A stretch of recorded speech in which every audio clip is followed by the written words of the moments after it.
ओ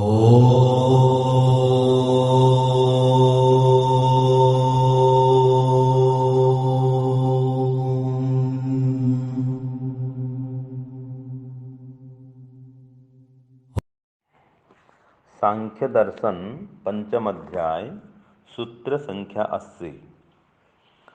संयोगाश्च वियोगांता इति देशादिलाभोपि। इसका अर्थ है देश विशेष स्त्री सुख आदि भोग का मिलना भी मुक्ति नहीं है।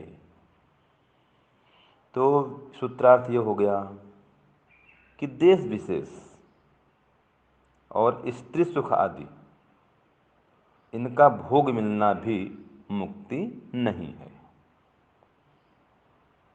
तो विषय वही चल रहा है हमारा कि मुक्ति में क्या होता है। तो देखिए, इससे एक बात ये हो गई, जो कोई कहते हैं कि वो वहाँ पर जाएंगे, जन्नत में जाएंगे, 72 या कितने हूरें मिलेंगी और ये वो सारी बातें, शराब की नदियाँ बहेंगी, विशेष स्थान कोई होगा। तो इसमें सब खंडित हो गया कि न कोई ऐसा कोई विशेष स्थान है वो मोक्ष का, न कोई विशेष स्त्रियाँ मिलेंगी, न कोई ये सांसारिक सुख भोग वहाँ पर होगा। ये सब वहाँ पर कुछ नहीं होता है। स्पष्ट कर दिया कि विशेष देश अंगना सुख, भोग लाभ, भोग,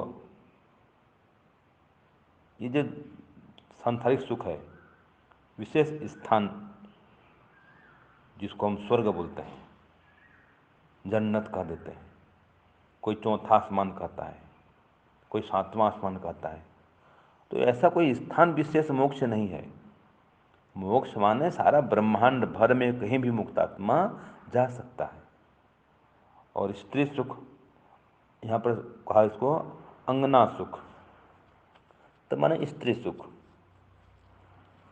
तो ये स्त्री सुख भी वहाँ पर वैसे नहीं मिलता है कोई, न कोई खाने पीने का भोग का कोई सुख है वहाँ पर।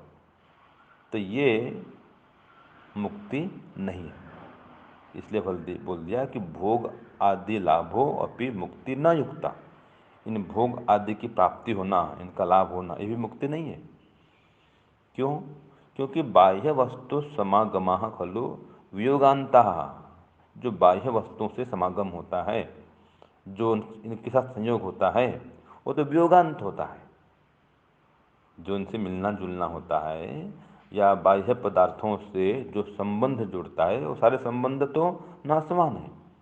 माता पिता, भाई बहन, पति पत्नी, मित्र साथी, गुरु शिष्य, धन संपत्ति, जमीन जायदाद, सोना चांदी, गाड़ी बंगला, नौकर चाकर आदि आदि, जितने भी बाह्य पदार्थों से, जड़ और चेतन सब पदार्थों से जो भी हमारा संबंध जुड़ता है, वो संबंध तो नाशवान है, वो वियोगांत है। इसलिए कहा है संयोगाश्चम वियोगांता मरणांतम च जीवितम। जिसका संयोग हुआ है उसका मरण होगा, ये जीवन पर्यंत ही है, बस आगे नहीं। तो ये तो मुक्ति नहीं है। तो शास्त्र ने मना कर दिया कि मुक्ति में ऐसा कोई सांसारिक सुख नहीं मिलता है, और बाह्य पदार्थों का संयोग भी हो तो वो तो छूट जाएगा। तो इन पदार्थों का संयोग वहाँ नहीं होता है। जिसका भी संयोग होता है वो तो वियोग को प्राप्त होता ही है। किसका जन्म हुआ है तो उसका मरण तो होता ही होता है। तो वहाँ पर वही से शरीर आदि का सुख मिले तो शरीर तो उत्पन्न होता है और शरीर फिर छूट जाएगा, तो वो क्या मुक्ति हुई? वो मुक्ति नहीं है। तो मुक्ति माने तो शरीर से रहित अवस्था। तीन प्रकार का होते हैं शरीर: कारण शरीर, सूक्ष्म शरीर, स्थूल शरीर। इन तीनों शरीर से रहित अवस्था है मोक्ष की अवस्था। और शुद्ध केवली अवस्था है, केवली, उसका नाम कैवल्य है। वो केवली अपने केवल अपने स्वरूप में रहता है जीवात्मा, वहाँ पर परमात्मा से जुड़ा रहता है, बस इतना है। तो शरीर मन इंद्रियां वहाँ पर कोई भी नहीं रहते। तो इसलिए इनका भोग भी वहाँ पर नहीं होता है। इसलिए कोई स्थान विशेष मोक्ष हो ऐसा भी नहीं है।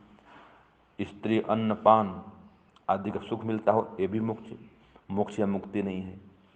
तो इन सबसे रहित सर्वत्र ब्रह्मांड में भ्रमण करना, स्वतंत्रता होकर के, स्वतंत्रता पूर्वक भ्रमण करना, स्वतंत्र होकर के भ्रमण करना, ये मोक्ष है। बिना कोई बंधन में यथेच्छ गमन करना, सर्वत्र गमन करना, अतिशीघ्र गमन करना और ईश्वर के आनंद से आनंदी होना, ये मोक्ष है। तो यह हमको स्पष्ट होना चाहिए। ओम शांति ओम शम।